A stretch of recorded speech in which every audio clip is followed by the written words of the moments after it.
just let me know. Ready? Okay. So everybody, welcome. This is our first Spirit of Creative Genius afternoon with an artist, and we're celebrating local Hopi artist Filmer Kewanyama, who's here sharing his work, and we will be talking about his work.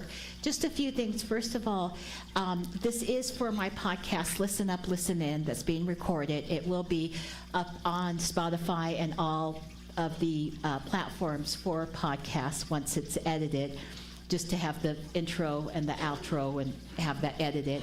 And hopefully we'll be doing these quarterly with different local artists to spotlight them and really have these conversations between the creative spirit and what is that and how does that inspire us and really inform us of how to live a richer, fuller life. And we're starting with a wonderful artist for the kickoff. I met Filmer on the Prescott Studio Tour. And it was the Prescott Studio Tour, and I walked in there, and I fell in love with this picture over here, which he'll talk about. And I just love his work, and I love his spirit of creative genius that comes out in the work. And when you hear him talk, you will not want to leave. And so what we will do is we will start with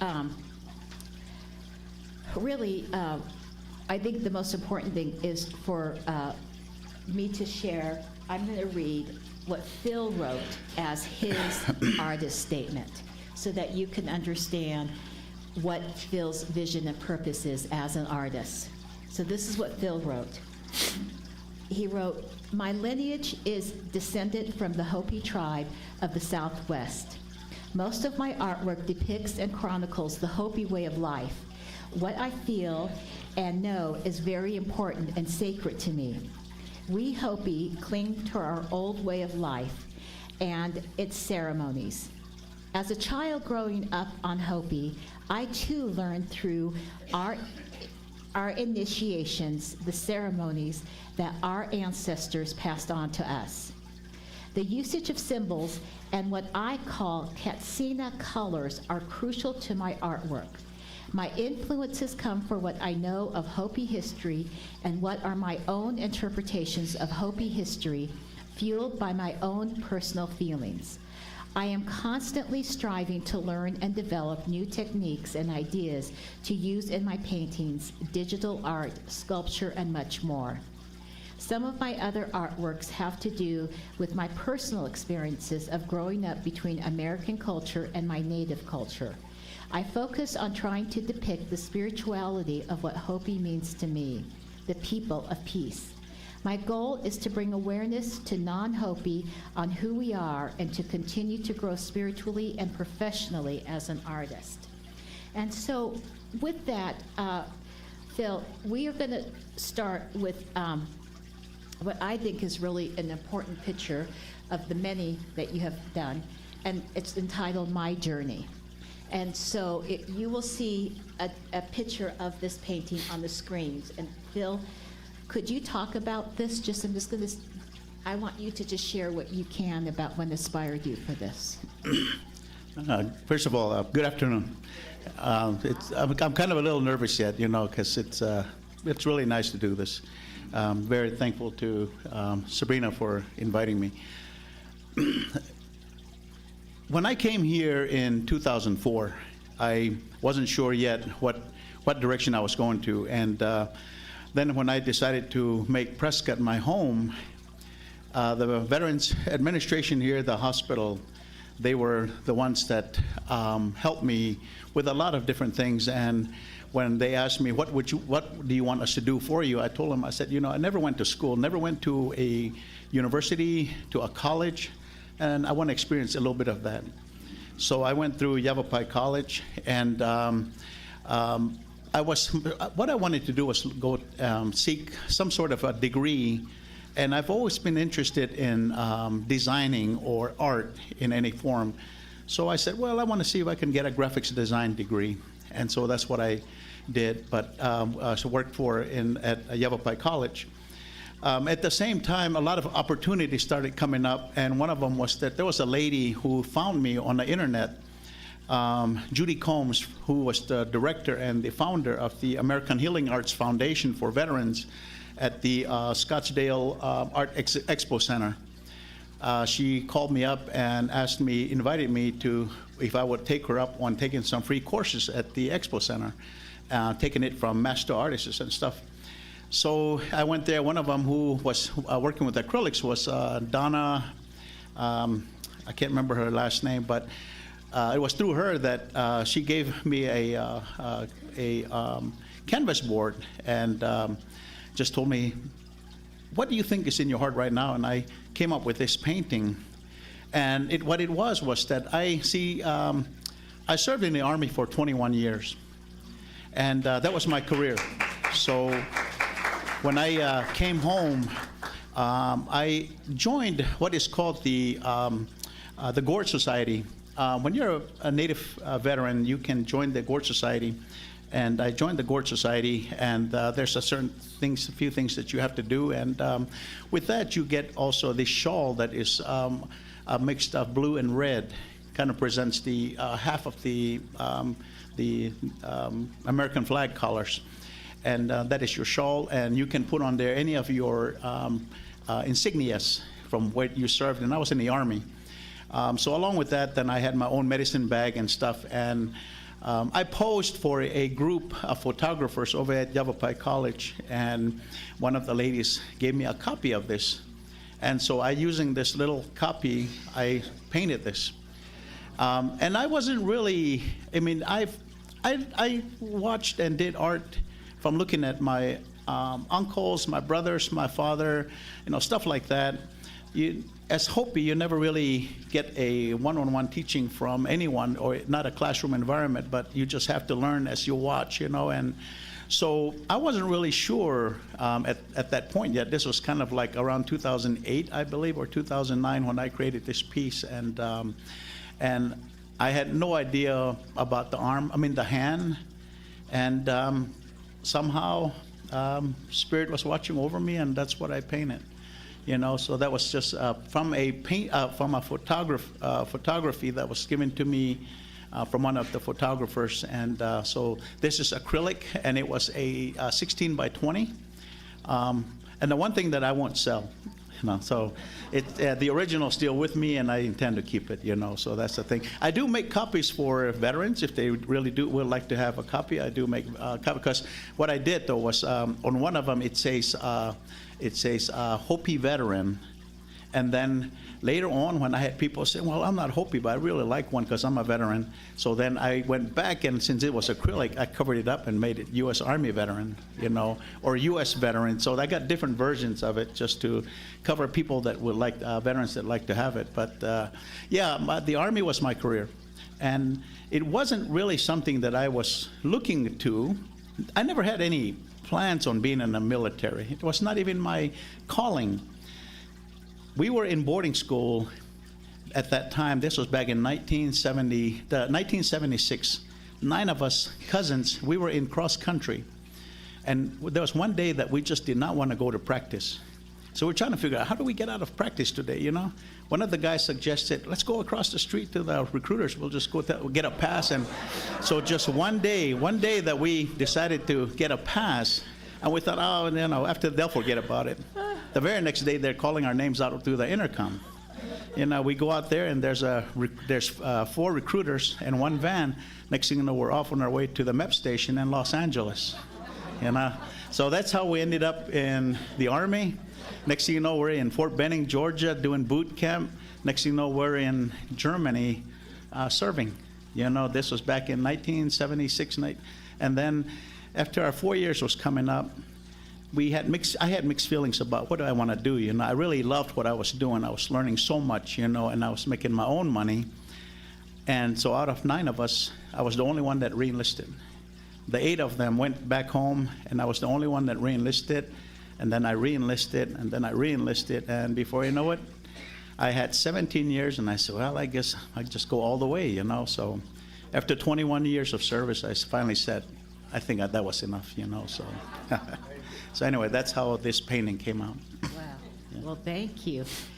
Yeah, I really have to say very little. I just have to show a painting, and Phil will say so much about it. I mean, when he did his studio tour, I just couldn't leave. I mean, it was just amazing. So the next painting that Phil is going to talk about is the Hopi calendar, which is here, and it's going to be on screen. And this is really, wouldn't you say, Phil, the whole basis of the cosmology of Hopi? Yes. The Hopi calendar, like I said, we still cling to our way of life, the old way of doing our ceremonies, practicing our ceremonies, our religion, our spirituality. And so if you look at this one here that's up here on the easel, that's a replica. That is a giclée print on canvas because the original is already in our private collections. So this one here, I had it printed, and it is available. But the thing about it is that this whole calendar is our way of life. It's like a clock. It starts from January all the way through. Well, let me go back. It actually starts from winter solstice, December 21st, all the way through and back to winter solstice. So it covers everything, and this is our ceremonial way of life. If you look at the image, and it's just like a clock, you're working from the yellow line that goes directly north. From there, working clockwise, from the first quarter there between the yellow and the white lines, that would be like around January through about June. And then from the white line to the red line, that would be about from latter part of June into like about July, a little bit of August. And then from the red line to the blue line going easterly, that would be about August into September, maybe a little bit of October. And then from there, from the blue line back to the yellow line would be from about October, maybe November into December. Sometimes it fluctuates, it changes, because these are based on the moon positions. So our way of life is not set on the sun. It mainly works with the moon phases. So every month has a moon phase and what it means and what is meant to happen there.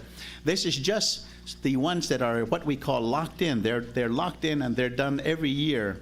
They are done. It's never on the same days. It changes according to the moon phases. But it's basically around that same time frame. And then if you look in the center, we have what we call the sun. And then above the sun are two images combined together artistically. Those are two what we call the Katsina chiefs that oversee this cycle every year. And then right below that is the kiva.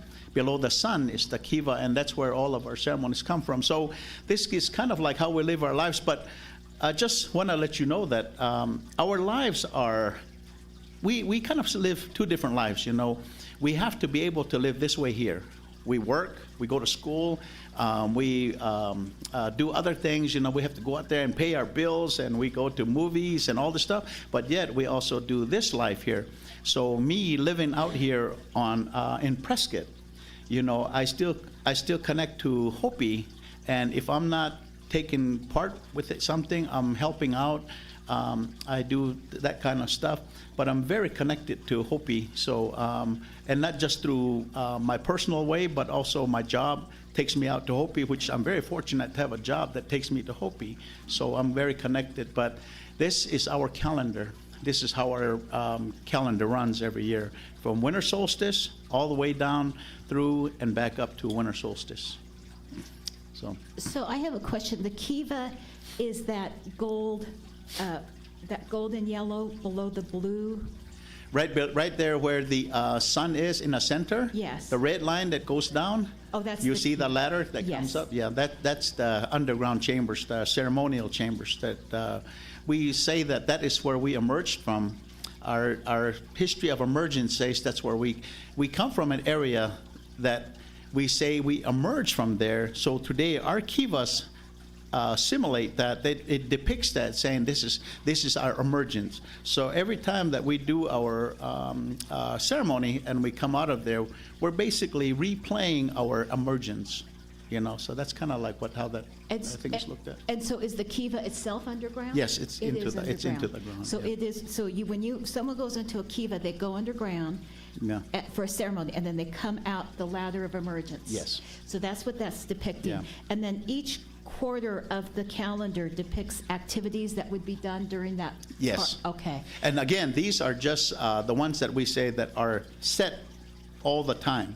Now, there's things that we do in between there too. You know, there are some things that are not in there because they're not norm. There might be something that we just kind of threw in certain times, you know, just because of maybe a reason that we do that. But these ones here that I painted are actual ceremonies that are done every year, basically in that same month. Maybe a different day, but that's kind of like how it works. And how big is the original? Is it the same size? The original is 6 feet by 6 feet. Wow. Yeah, and it's in a private collection. Yeah. Wow. As a matter of fact, the gentleman that came to me came back twice and said, Phil, I'm going to take you to lunch. So we sat there and he said, okay, before we leave from here, you're going to have to give me an offer, you know. So that's how it came about, you know. But I can still get to see it because he's a guy that lives in, can't remember, near Williamson Valley, somewhere in that vicinity. So I get a chance to see it. If I link up with Larry, we'll get a chance to see it again. So. Great. And do you want to talk about what your job is that takes you to the Hopi Reservation? One of the things with my art world is that when I started working here, when I started taking classes at Yavapai College, all I wanted to do was get a graphic design degree. And I remember that I had just started, and I went home one day, and I get a phone call, and Bonnie Stauffer, one of the deans, called me up and said, we need you to be here at a certain time because we need you to be here in time for your interview. And I told her, I said, what interview? I said, what interview are you talking about? I said, well, this gallery manager position. I said, well, I never applied for it. You know, I never put in my name. But she said, well, your name was recommended, so we're asking you to come in. So I take off to Walmart to get me some nice looking shirt, you know, and I go back home, put it on, and I go to the college, and there's the assistant dean and the one that's going to be taken over very soon, Dr. Amy Stein, and they interview me, and I had no idea what, you know, because I hadn't prepared for this, you know, and I did the best I could, and they said, well, when can you start, you know, and so that's how it came about. But anyway, along with this, I started to do presentations for the community around here. As a matter of fact, people would call me and say, hey, Phil, we're doing this thing here. Would you be able to do a presentation for us about your art world? And I would. You know, I love sharing about who we are as Hopi.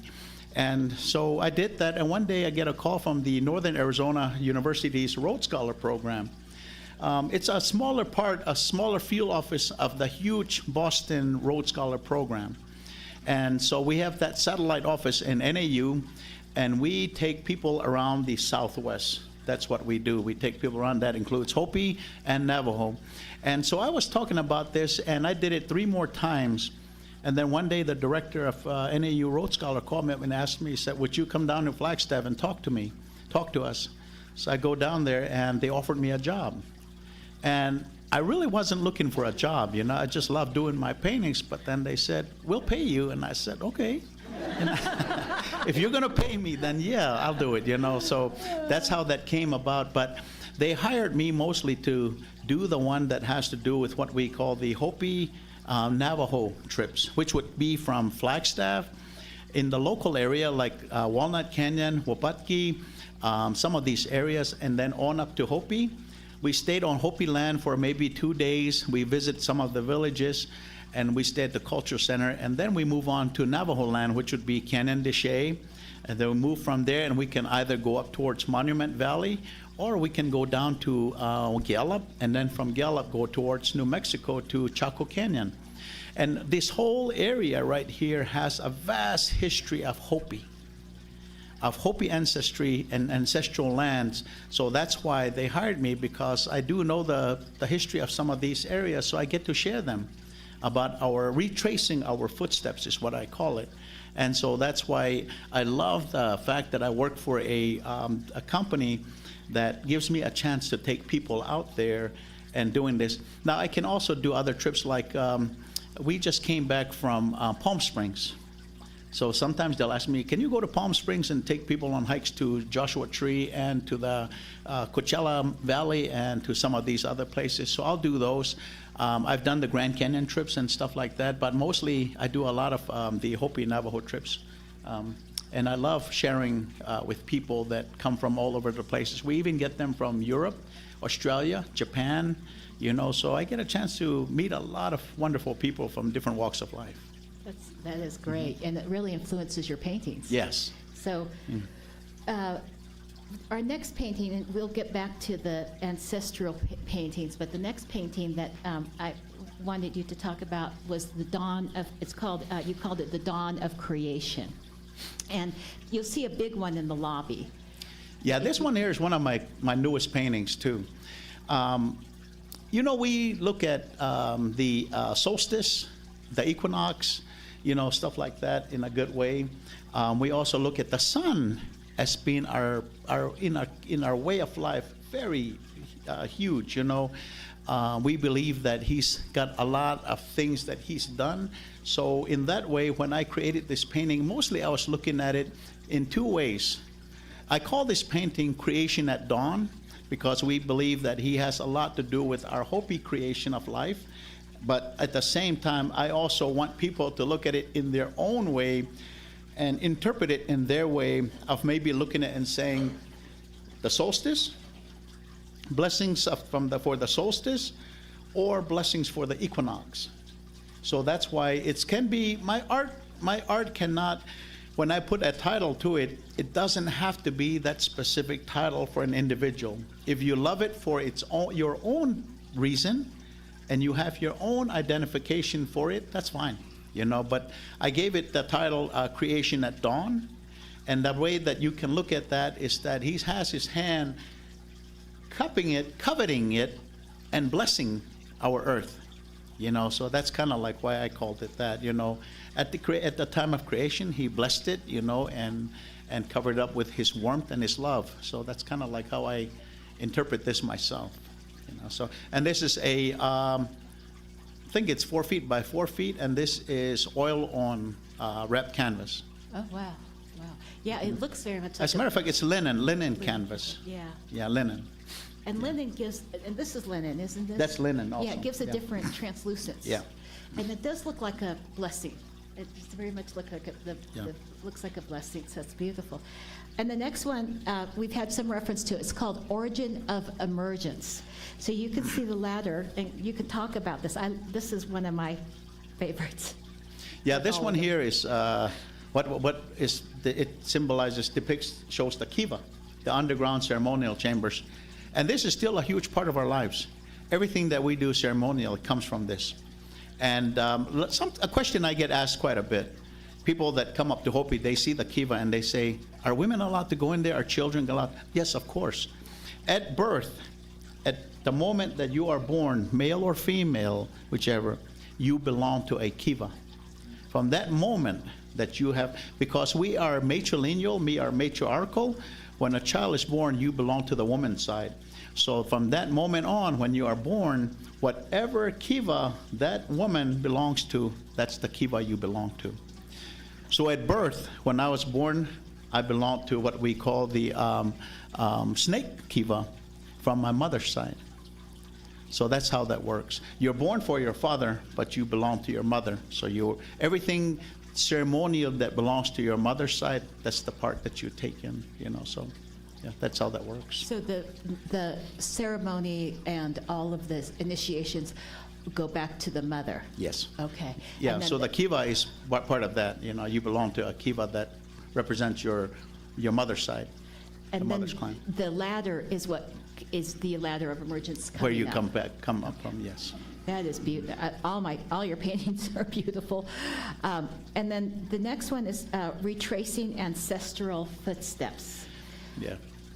Could you talk about this? This is just This one here, I've been wanting to do this painting for the longest time because, like I said, I take people to all these ancestral sites, places where our Hopi ancestors left their mark, their footsteps.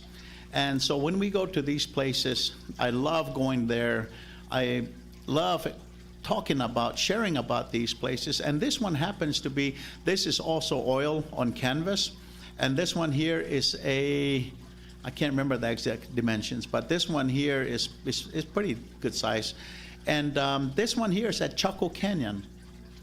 We Hopis call it Yupkoivi, the place beyond the horizon. But Chaco is the name given to it, and that's what most people identify with. But most native pueblos have their own names for it. So for us, it's called Yupkoivi. But this is in New Mexico, and it's south of I-40. From I-40 north directly, it might be about like 40 miles, from a place called Crown Point. It's on Navajo Reservation. From there, it's about 40 miles. And so there's so much ancestral places there. That's one of the biggest place there of all these ancient sites.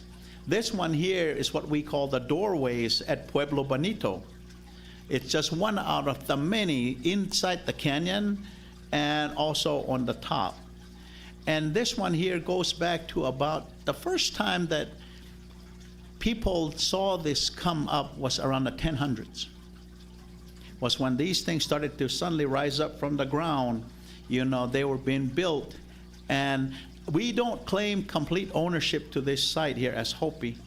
Hopi's story says that some of our clans came through this area, established themselves there for quite some time, and then moved on. And then some of them moved northward up to a place called Aztec, or we call it Hu'uvi, but today people call it Aztec. So this one here, I always love looking at this doorway because they're askew from each other's, and it creates this very nice effect, that you just sit there and you look at that, But my biggest thing is, I think back a long time and think, God, I wonder if one of my great-great-great-grandfather walked the same area, and left their footprints here, or did my grandmother, my great-great-great-great-grandmother put his hand on the wall as she walked by, I get all kind of things running through my head, when I take people here just looking at the site. So I finally took a picture of it, and this is what I painted. And does the sun come in from above just like Well, no, that's one of the things about this. So many interpretations about who lived here, who kept the lights on, who was the last one that left the area. And that's the thing, is that this whole place it had ceilings. So many times when people have tried different experiments in here, I don't think you could even live in these houses because they're closed in. And if you tried to build a fire inside it, probably choke to death in there, or something. So there's so many different interpretations of what did they build these things for, because there was no lighting coming into some of these rooms, maybe just the top ones, because this thing here is about four stories high, and stuff like that. So there's just so many things that are unanswered to some of these places. But the thing is that when you actually go there and you look at the stone, at everything, the chinking and everything that's there, it's so fascinating because how many people worked on this and created this throughout the many years, because it's very finely detailed. The structures are very awesome. Yeah, very detailed. Yeah. And I love how you said this portal upon portal upon, it's Yes. just Yeah. is just magical. So the next painting is this one here. And what's the formal name of this painting other than my painting? This one here is retracing our ancestral footsteps at Kuyungkagtipka, also known as Canyon de Chelly. To us Hopi, again, like I said, these places here have different names from Hopi, okay? Because the archaeologists that came through later on, they didn't really research who probably was here. And so my understanding, like for instance, one instance, they said at Chaco Canyon, they were wondering, wonder who these people are. They saw a native guy going by on horseback, so they stopped him and they said, hey, do you guys know who these people are? He said, I don't know, but we just call this place Chaco. And that's how it came, so they said, all right, we'll call it Chaco Canyon, And then this one here, the Spanish came through here in probably around the 1600s. And so they called this, the Navajos used to call this chiji. So it's very hard for me to even pronounce it. And Spanish couldn't say chiji, so they said che, Kenyan de She. Then that's how the name came up, was Kenyan de She. But we call it Koyunkakdipka because it looks like, if you look at it from a bird's eye view, it looks like the footprint of a turkey. Now the thing about it is, how did they know this thing looked like a turkey's foot? Hopi, you know? Did Hopi have airplanes back then? We don't know. But, you know, the thing is, it does, when you look at it from a bird's eye view, it looks like a turkey's foot. So Koyunkakdipka means turkey's foot. Turkey's Foot Canyon. Yeah. So anyway, this one here is also what is very well known in Canyon de Chelly. This is what they call White House ruins. And this one here, from the overlook on top down to the canyon itself, I mean to the ancestral site itself, is about 1 mile down and 1 mile back up, or maybe less than that. I think it's maybe a little bit less than that. And a lot of people go to Canyon de Chelly to see this right here. And my understanding is that it looks very whitish compared to the walls. That's the paintings that's still on there. That's the wall paintings of the rocks that they put on there. I guess it was for easy visibility or whatever. You know, again, there's different interpretations, but this is a very well-known site. And one of the things I want to say here is that, like my artist statement said, this is my way of bringing awareness and clarifying certain things, because a lot of these places today don't exist on Hopi. This used to be Hopi lands. When our ancestors were here back in the 700, 800s, this was Hopi lands. But see, Hopi was on a migration, so a lot of places they stopped. They only stopped to live for 5 to 10 to 15, 20 years. Then they would move on again. They were still looking for their place, but they left their marks all over the place. So today, even though these sites are here in the canyons, that's not where we are at today. So the Navajos, when they came later on in about the 1500s, they moved into these places. So these that are built into the alcoves today, they are Hopi and Pueblo ancestral lands right here, or ancestral marks. So that's kind of like, this is my opportunity to clarify that these in here, even they're on Navajo lands today, they are Hopi and Pueblo ancestral lands or ancestral marks. So these buildings that are put up into the alcoves high above the ground, those are our ancestral marks there, ancestral footprints. And one way that also establish that is that Hopi and our Pueblo neighbors to the east in New Mexico, we're the ones that built Pueblo style buildings, whereas the Navajos built hogans. So again, those are built into the alcoves. They're adobe, so those are Hopi and Pueblo style dwellings or ancestral marks. Okay. And this one here, I painted this last year. Yeah, no, Yeah. 2 years ago. 2 years Yeah. ago, and there's another ancestral site right below this, down below this, and that one is very huge. But I've always had an interest in this particular one up in the alcove, and I was working on this during Prescott studio tour, and a lot of people came in, and Sabrina was one of them, and she came back again.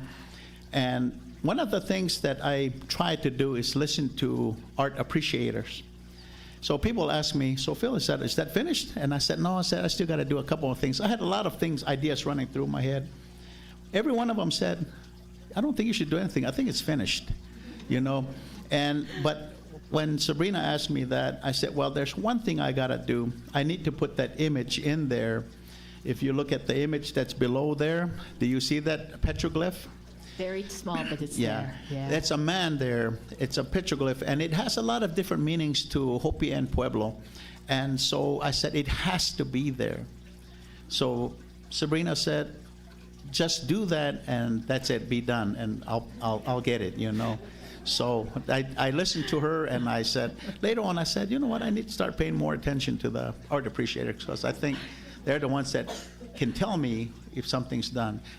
Artists can kind of sometimes don't know when to stop. You know, you just keep. Next thing you know, you make mud. You know, so yeah, so. That's definitely not mud. Okay. Thank you. Yeah, and then the next one, this one, we didn't even talk about this one, but this one that's coming up is called Heritage to Hopi Code Talkers. I didn't realize there were Hopi code talkers. See, again, here is where I love bringing awareness. Like a lot of people here today, a lot of people thought there was only one tribe that had code talkers. Did you know that there was actually 24 tribes that had code talkers? No, wow. They were in World War II. Wow. Now here's the interesting part too to this though, is that code talking was already started in World War I, and it was not Hopi and it was not Navajo. Code talking started in World War I in France, when there was a group of soldiers that they had a very hard time relaying messages because all their messages, their runners, their wires were being cut and everything. And there was a young captain who met with this battalion commander. They're trying to think of ways to combat this thing of getting their messages from being captured, messengers or their wires being cut. And this young captain was going back to they were on the Missile-Argonne offense. And he was going back to his bunker, and he heard two young soldiers talking in a language that he didn't understand. So he turned around and went back to them, and they jumped up to attention, and he asked them, he said, "What language are you two speaking?" And they said, "Comanche, sir." So he turned around and went back to his commander, and he said, "I have an idea." That's how this code talking came about. After that, they started using these young Native American soldiers. Most of them were from the plains, the Central Plains. They started using their language. So the Comanche tribe was the first tribe that actually started using this to start sending messages in World War I. And then it was after, and the thing about it was when World War I ended, this was still very confidential. This was still classified. So nobody knew about it. Nobody even talked about it because it was classified. And then when World War II came about, they ran into the same problem in the European theater, the Pacific theater. So then there was a white man, a white guy that worked among the Navajos. He lived among the Navajos. He went to the Department of Defense and gave them this idea of this code talking. And they started off testing it with the Navajos first. And it came up very quickly, and it became very effective. So from then on, the military was pulling their young Native men out of all their different units and making special units. And so out of this, later on, 9 Hopi men became code talkers. And I remember about 6 years ago, Hopi sent their last code talker to the Prescott VA. And the Hopi tribe called me up and they said, "Phil," she said, "we would like you to go over there and spend some time with Travis, sit with him." And I would go there and I would sit with Travis and talk to him. And I would ask the nurses, "Is it okay if I give him some Hopi food, because he's Hopi and I think he would love that, So the family said, "Yes, please let him do that, And after a certain time, I think they knew Travis was about to pass on, so the family came back from Hopi and took him home, and he died peacefully at home. And it was after that I really wanted to do something to commemorate and to recognize these young 9 men that were code talkers from the Hopi tribe. And so I brought this canvas here, and it's a big piece. And I started working on it, trying different ways, and I finally got to where I finally figured out this is the way it has to be. It took me 9 months to create this piece.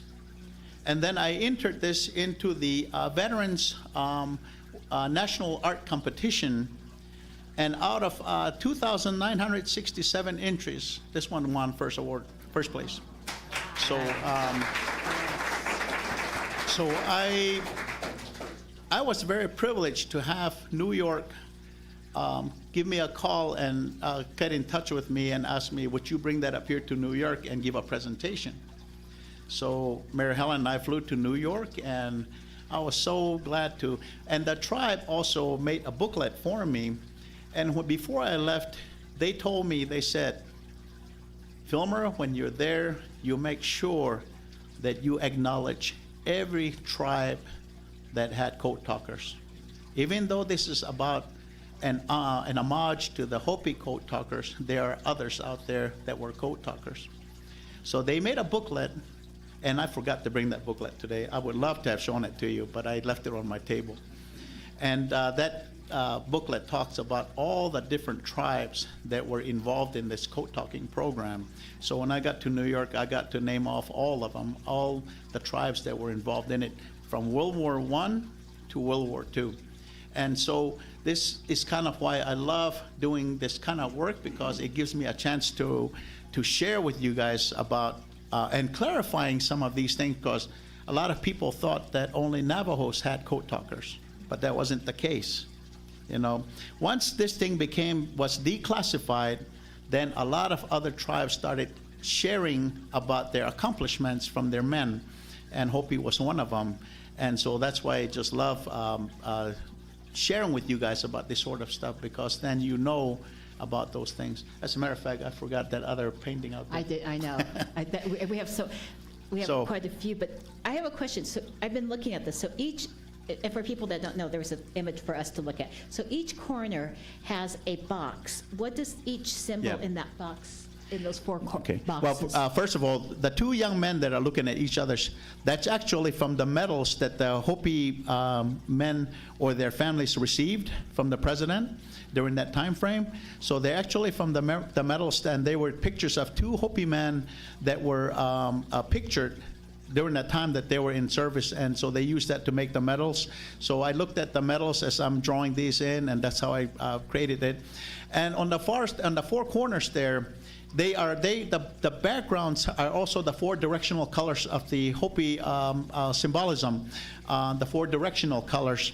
So if you look up into the upper right corner, well, if you're looking at it this way, that would be the upper left, the one with the white background. It has the Hopi symbol, the circle, but on one side it has the American flag. And what this represented for me was that these young men, not only did they represent or serve for their people, they served for the United States, for their country. So it has the Hopi circle with the colors plus the American flag. If you look right down below that, you have the what we call the tapua, the umbilical cord. We believe this is how we are connected to Earth Mother, who went through her work of giving us life. So for us, we are connected to her, so we are glad to provide for her and to protect her. So that is the umbilical cord that's how we look at it. Then if you look to the opposite side of it, you see the handprint with the two lines in it. Some people call those two lines the warrior marks, and that is these men placing their mark here, saying, I have left my mark here, this is me, you know. And then right above that, then again, you have the sun up there, just kind of a stylized version, because for us Hopi, the sun is always there somewhere, giving us warmth, light, energy, comfort. So he's always there somewhere. And then if you look at the center of this painting, where the two men are facing each other, we have a katsina, two of them, they're called twins. And some Hopis refer to them as warrior twins, but just the name Hopi means peace or peaceful. So to me, I kind of like to say, well, is it actually warriors because we're not warlike? We're supposed to be farmers. And so for me, I call them guardian twins because they do protect and watch over us Hopi. And so for us men, when we give offerings to them, we're not offering them to be warriors or to pray for war or for things like that. We're praying to be good husbands, good providers, to be a good farmer, to be a good son, you know, stuff like that. So that's kind of like what we look at when we look at these twins. That's just one of the older brothers of the twins that I put up there, you know. Then everything around them is just what I thought these young men probably learned throughout their upbringing as Hopi, and taking that with them to provide them comfort while they're serving overseas or wherever they were serving at. Wow. So that's just kind of like my version of what I think these young men were going through when they we're serving. Wow. Yeah, there's a lot here. I mean, you can just imagine. You can listen I to have a Phil. giclée print of it out there Yes. also. If you want to look at that and ask me some more questions, that'll be fine. You can see why Phil is just fascinating in his work. It's just, so the next one we're looking at is Our Father's, you called it Our Father's House? In Our Father's House. Yeah. This one here, I've done two versions of this. This is the second version, and this is also, this one is acrylic on canvas, and this one is actually a 24 by 28. And actually, the original is it's in Europe. A private collector has it in Europe. Now I can't remember the country. But anyway, this is the sun. We've always looked at the sun as having these rays around him, you know, and looking straight ahead. But I've always wondered, there has to be a time when he is resting in his home. And how would he be resting? So this was my version of him. I call it that he is resting in his purest form. He comes down into his home through the ladder, and the rays from himself cling to the sides as they're symbolized by the eagle feathers. And as he climbs down, he sheds his clothing, and now he's just resting and looking at the earth. And when I painted this, I'm thinking, he's looking at the earth, looking at us, hoping and praying that we'll stay on the right track and live our lives in a good way. As long as he gives us, provides us with warmth, comfort, and that's kind of like what I wanted to depict here when I painted this. So this one is called In Our Father's House, number 2. And so that's the sun at rest. Yes. And so, Then when he goes back out the ladder, as he goes out, then the rays, the eagle feathers will cling back to him, and as he steps out, they turn to light, and then he will make his journey across the sky one more time. wow, So that's kind of like what that depicts. beautiful, beautiful. And the next one we're going to look at, it's called Hopi Yi, the healer. Oh, Hopi, yay. Yeah, Hopi Ye. And this is the healer.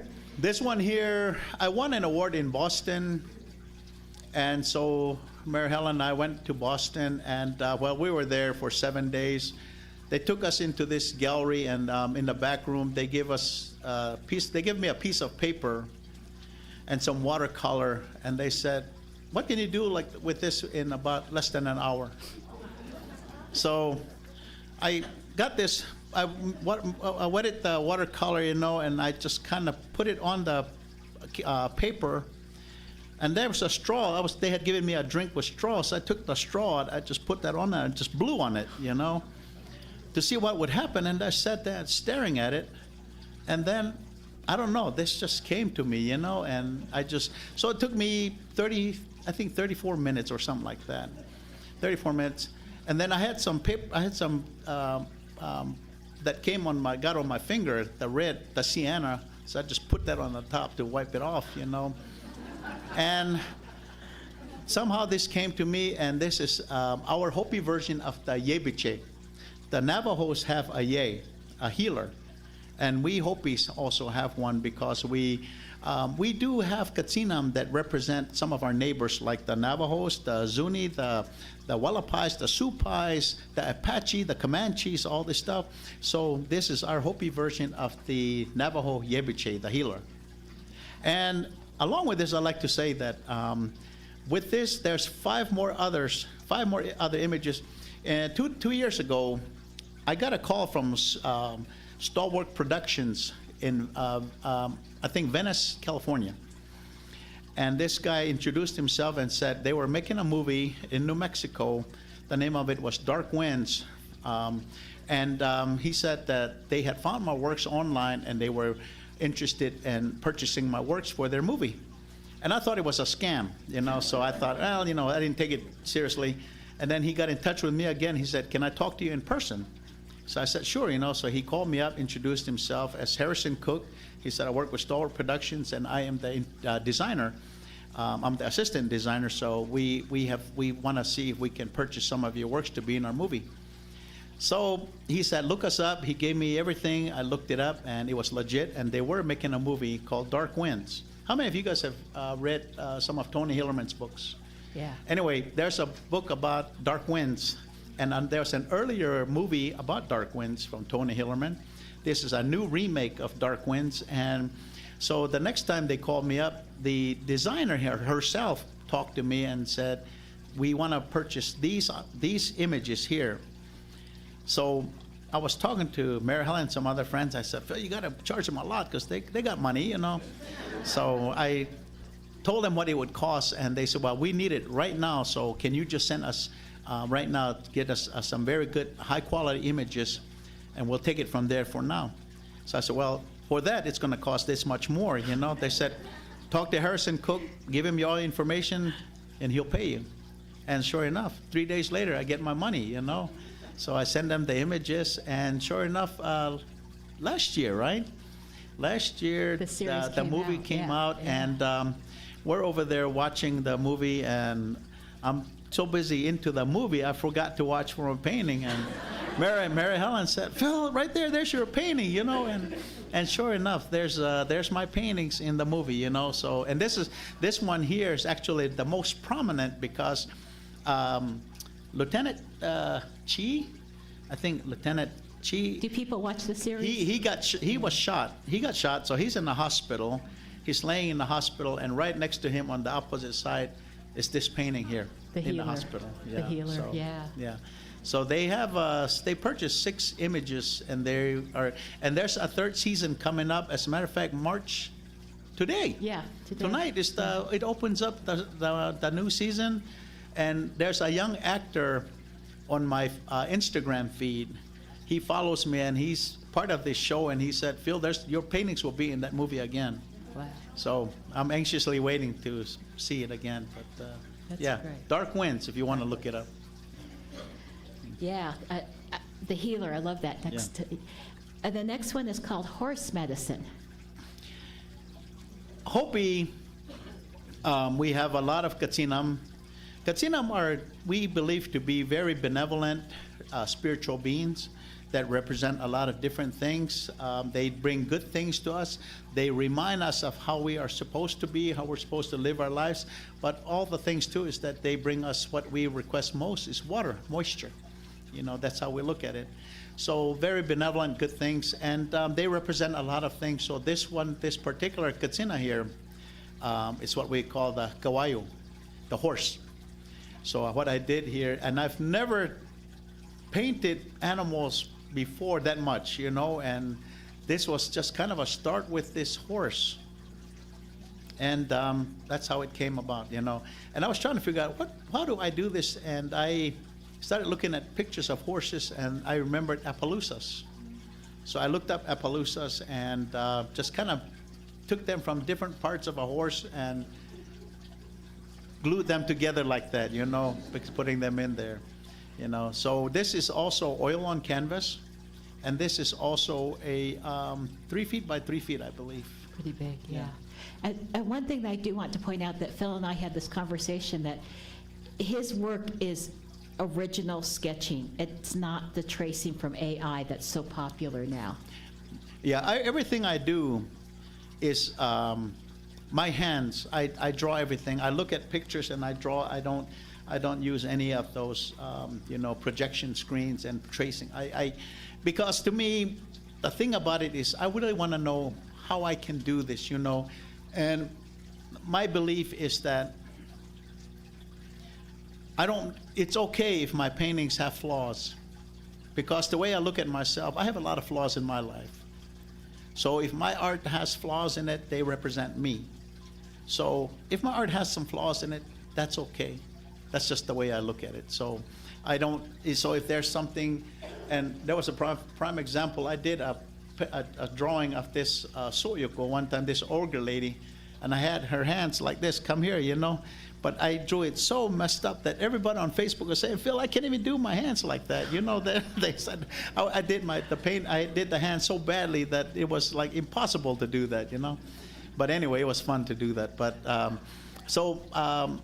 I don't trace. I don't do projection screens. I just draw from here, hoping that I can get it pretty accurate, you know, so that's just kind of how I work it. Yeah, Yeah. it's definitely shows that it's, you know, it does come from the heart, and that it is very much. I love what you said about the flaws, the imperfect perfection. Yeah.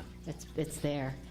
And the next one is called purification, which I love this one. I think it's During the pandemic, I painted this right here. Smudging is what we call it. Cleansing away the bad energies, you know, stuff like that. It's a cleansing ritual. So I thought, you know, I was sitting at home one day and I'm thinking about, you know, how we're all sitting home, and I just decided to paint this right here. And again, that's one of the twin brothers who has a responsibility to the earth. So he's smudging and cleansing the earth of its of what we are going through, you know. So that was just kind of the time that I did this, right? And if you look up to the top, you have the moon, and then right to the opposite side again, you have the sun. So yeah, always so, the sun. Yeah. And So so this is purification, and this is acrylic on canvas. And he's one of the guardian twins. Yes, there's two of them. Two of them. Yeah, they Yeah. supposedly in Hopi stories they ensure the proper rotation of the earth. This brother sits on the top axis, the north pole, the north axis, and then the younger brother sits on the bottom, the south axis, and they ensure that the earth is rotating properly, and they communicate to each others by sending vibrations through the core of the earth to each others.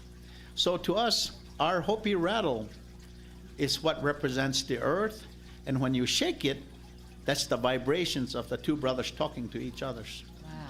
So that's why a rattle is very important to us, because that's what it symbolizes. When you're shaking it, that's the vibration. Oh, the two brothers are talking to each others. Wow. You know, so The that's two what it represents. The two guardians, yeah. Yeah.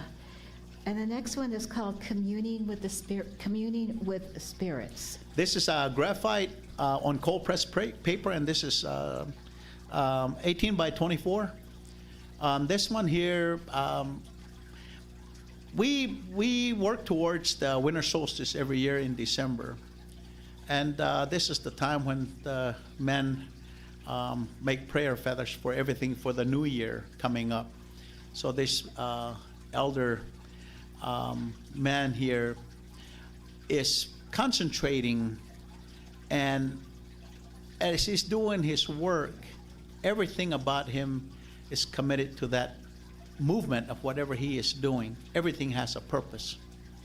So this right here is a prayer, a ritual that he's doing. He's not just sitting there and tying things off, but every movement, everything he is doing has its purpose, has its place. And so that's why.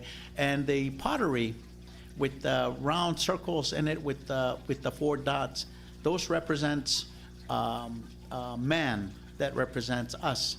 That he's making these things for the good of the world, of all of us, all living, non-living things on this earth. So that's what it represents. That is beautiful. And the next one, oh my gosh, okay. It's called Chasing Stars. What's the Hopi? Yeah. Nanaksoho. Nanaksoho means chasing stars. And this one here is based on our belief about the universe, the galaxies. We have a huge connection to the stars, to the cosmos, and stuff like that. So this is a story too. Our parents used to tell us this all the time, saying that when you see shooting stars, that's all these katsinam, these chasing, they're having a game. They're playing tag up there. So when you see them shooting all over, they're having a game. They're chasing each other around. And they used to tell us, I think my mother just did this to get us out of the house, you know. He'll say, get up on the rooftop, lay down and look at look at them. They're playing a game. You can probably join them in, you know. So you get up on the rooftop and looking at them, you know, and you'll see all these shooting stars all over the place. So this is Nanaksoho, chasing stars, chasing each other throughout the galaxies. That was your video game. Yeah, that was our video game, yeah. Yeah, wow. Yeah, so. Wow. And the next one is called Hopi Messenger, Wisdom, Judgment, Knowledge. Yeah, this one here, the owl can mean a lot of different things. To Hopi, an owl close to home, close to the villages, can sometimes be considered not a good sign. But the owl can also be a benevolent messenger. And at Katsina dances, he comes in to the plaza and he stands quietly and looks. And what he's observing is our behavior as people. How are we behaving? Are we behaving the way we're meant to be kind, to be respectful to everything around us? And then he sends his messages back to the Creator, is how we look at him. So he is a messenger and can be benevolent, but he can also represent a lot of other different things. So he's always watching. Yes. He's the observer. And then these, the next two were also on Dark Winds, and it's majestic. Yeah, this one here Yes. is on Dark Wind's Majestic Spirituality. Yes. This is not a Katsina dance, even though his face is covered. This is a social dance. And the thing with this is that these dances actually happen around January, February, early, the start of the year, because they symbolize our emergence, we've survived the harsh cold winters of the previous month. So now it's time to rejoice, because during those solemn months of working towards the winter solstice, we've always been taught to be very quiet, to let Earth Mother rest. So don't make any sudden noises, or don't be jumping up and down. Be quiet, reflect on your life. And after those harsh cold winters, then starting of January into February, then you're rejoiceful, you're loud, because you're celebrating your being able to survive the harsh cold winters. So like the deer, the bear, the eagles, the antelopes, and all this, they survive. So now they're also out there running around, making all kind of noise. So now this is the time that we celebrate. So it's kind of like conserving your energy, just like nature Yes, does. and then coming out and being Following. alive, so. Following the Yeah. guidance of nature, yeah. And then this is the other majestic spirituality. Yeah, and this one is a two-part. night scene, because we do this during the night and then during the daytime, so this would be the nighttime. Yeah, like he's walking in front of a bonfire, so. That's Yeah. beautiful. And then the last one we have is Songs of Life, Well-Being, and Happiness. How many of you have heard the name Cocopelli? It's a big part of Arizona, right? Or a big part of the Southwest. People see Cocopelli. This is our Hopi Cocopelli. He's the humpback flute player, so except this one doesn't have the hump, but he has that bend, so. But this is how he looks to us. He's the flute player, but he also represents a lot of different things.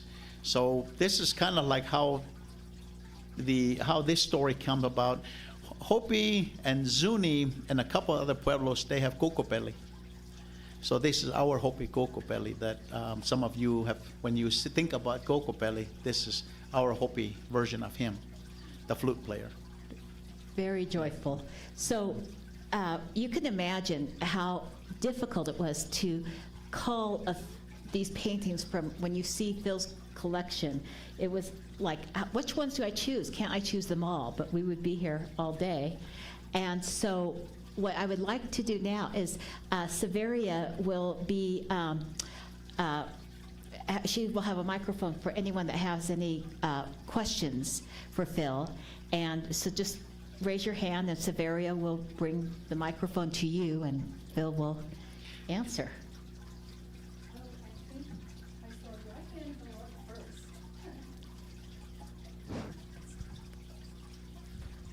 I was just curious for you, what does the hummingbird represent? Excuse me?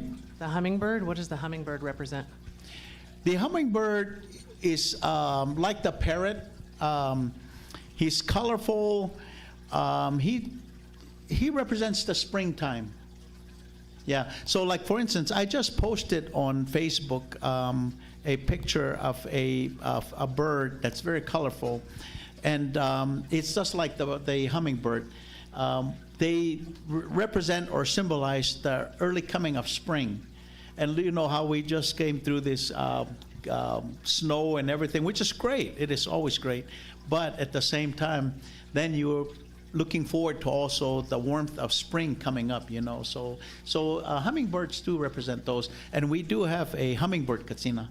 Oh, you do, Yeah, I think I might have some prints out there of the hummingbird Katsina though, yeah, so. Yeah, when it was snowing yesterday, Phil and I were talking, he said, yeah, well, if we dance for rain, we don't want to reject it and use an umbrella, so we just dance in the rain.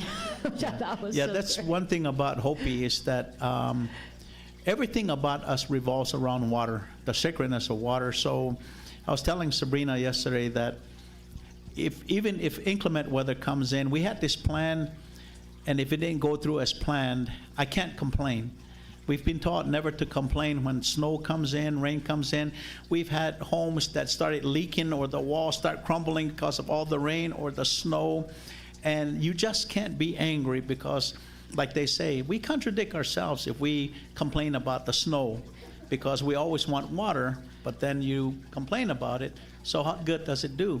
Like, for instance, they wouldn't let people use umbrellas out home at the ceremonies because they say, why are you pushing the sun away? You know, you want him to be here, but then all of a sudden now you got an umbrella up there, so you contradict yourself, you know. So all these kind of things, there's teachings that they teach us about that, you know, so. Any other questions? Hi.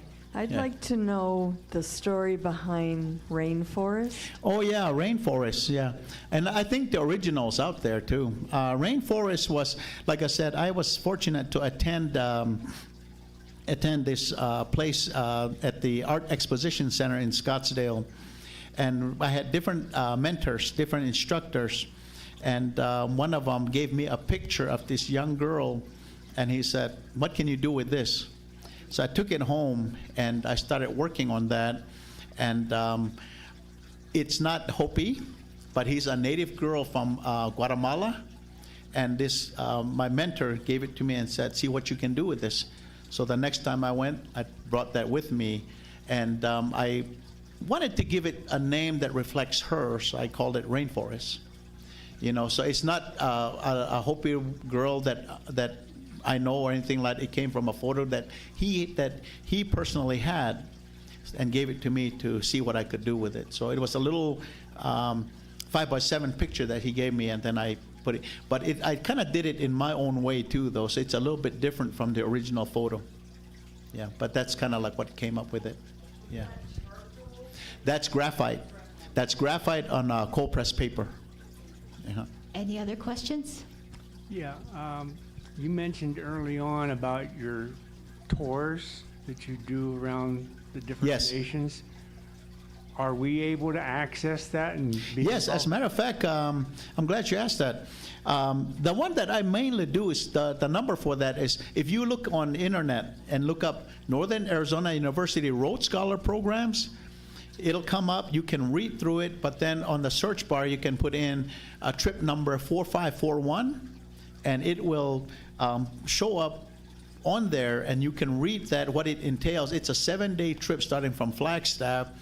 The first couple of days is in Flagstaff, and then we work our way north towards Hopi, and then we go towards Navajo, and then we go towards Window Rock, Gallup into Chaco Canyon, and then back to Gallup, which would be the 7-day Saturday, and we finish up our trip. But there's a lot of things that we do in between, and everything is covered. You pay your fee, and it covers your lodging, your food. You just need to have some money if you want to buy souvenirs or stuff like that, you know, or if you're a collector of rugs, Navajo rugs, Hopi pottery, Hopi Katsina dolls, paintings, stuff like that, you know, jewelry. So it's I can't remember the exact price, but it'll show you on there. But it's a 7-day trip, and usually we drive those 11 passenger vans, and we have to do that. They're not cushy, they're not comfortable because when we get to when we're going into Chaco Canyon, those are dirt roads. So you really, now when we do the Monument Valley trip, now then you'll have a lot more nicer vans, that because we don't go through harsh roads. But for Chaco Canyon, we do have to drive those kind of vans. But if you look it up, you can, and then you can always call NAU also and find out more information. But that's the main one that I do a lot, is the 4541, and then I do the Monument Valley trips too. Yeah. You can look it up on the internet. Yeah. Huh? North, Yes, NAU Road Scholar. Yeah. Now, that's road, like R-O-A-D, not R-H-O-D-E, you know? I wish I was R-H-O-A-D-E, you know, but I'm not, so. any Yes. other? I have a more personal question. Which mesa is yours? I'm from Second Mesa. Second mesa? Yes, I'm from a place called Sungopavi, because Second Mesa has 2 fingers. Yes. And I'm from Sungopavi, and then the opposite side are 2 more villages, but I'm from Sungopavi. Thank you. Yeah, that's where the cultural center's at. Yes, Yeah, so, I've been there. So if you've been up there before, you'll see. But one other thing that I failed to mention, and I left the painting out there because I was talking to Yes. one of the guys that came in. Like I said, I like to bring awareness, and I'll show you the picture of him that I drew. One other thing, I don't know how many of you guys know, but Hopi had their only one Native American Hopi Olympian. We had a Hopi Olympian whose name was Louis Kewanyama, and he went to the Stockholm Olympics in 1914. And he was a classmate of Jim Thorpe at Carlisle, Pennsylvania.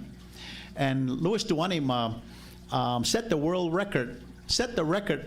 I'm sorry, not the world record. Set the American record for the 10,000 meter run that set all these years until another Native American beat his record at the Tokyo Olympics, and that was Billy Mills from Oklahoma. And that's something else not too many people know about, is that Hopi had their only, and the story, one thing I'd like to share real quickly about him was that supposedly Louis Kewanyama at a young age loved trains. And the closest town to Hopi was Winslow. Winslow straight line distance is 62 miles. So every other Wednesday, trains would come through Winslow. Louis would wake up in the morning and he'll start getting himself ready. And before sunlight, he'll start going down the mesa, running towards Winslow. He'll get to Winslow and he'll get there like an hour before, and the trains would come through. He'll sit there and watch the trains. After which, he'll walk around in the town, walking a little bit, and then he'll start running back home. And he'll get home just before dinner. So that 62 124. miles, twice in one day. 124 miles Yeah. a day. So this guy, and when he was sent to Carlisle, Pop Warner was his coach, and Pop Warner knew right away that this guy, was going to have to do some great things. And one day there were 2 races, and Louis wanted to run both races, and Pop Warner told him, he said, "You only need to win one race today, and this one's more important." But he kept telling he wanted to run this race too, and he said, "No, this is the only one that matters." So Pop Warner took the other ones to get ready, and he snuck out and went to the other school.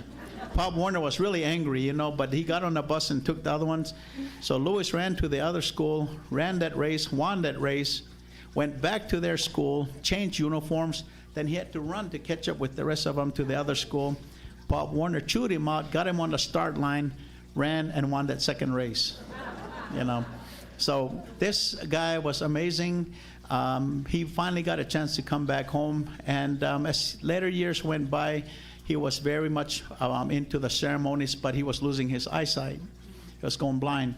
His grandkids would always pick him up at the kiva to bring him home, but one night he got a little impatient and was seeing some light, so he said, "Well, that's the way I go," So he started heading off, but as I said, we live on a mesa, so he fell off the mesa, and that's how he passed on. He was like But, 90, what, 90? He was 90, I think it was in middle 90s Yeah, when he passed middle on. 90s, you know, yeah. but- So So we anyway, can I see- have a drawing I did of him that I'll share with you guys. I left it Yes. out there somewhere.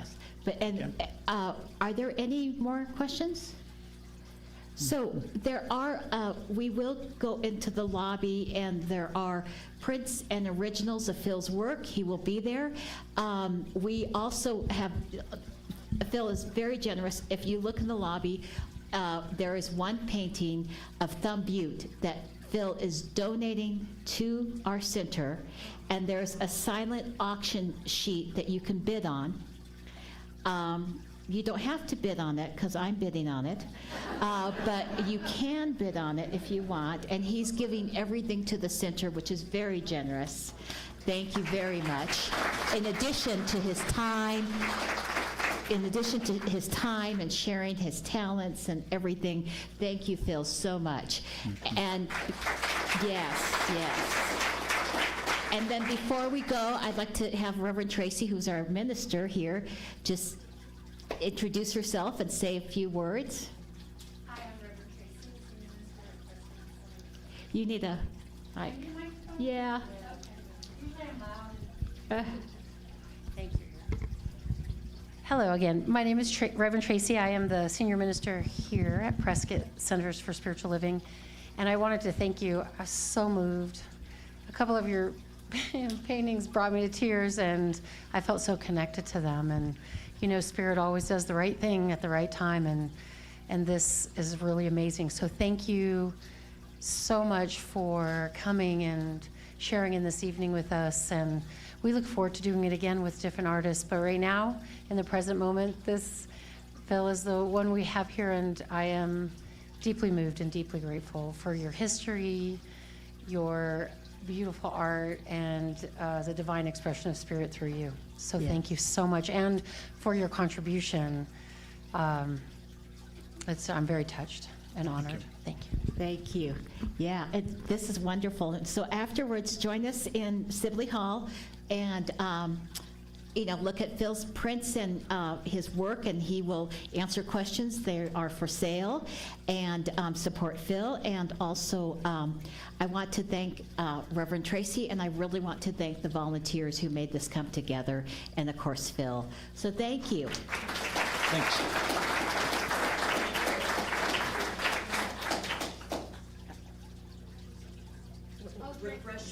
Oh, refreshment. Oh, there's food and drink and wine and water. So please, please help yourself.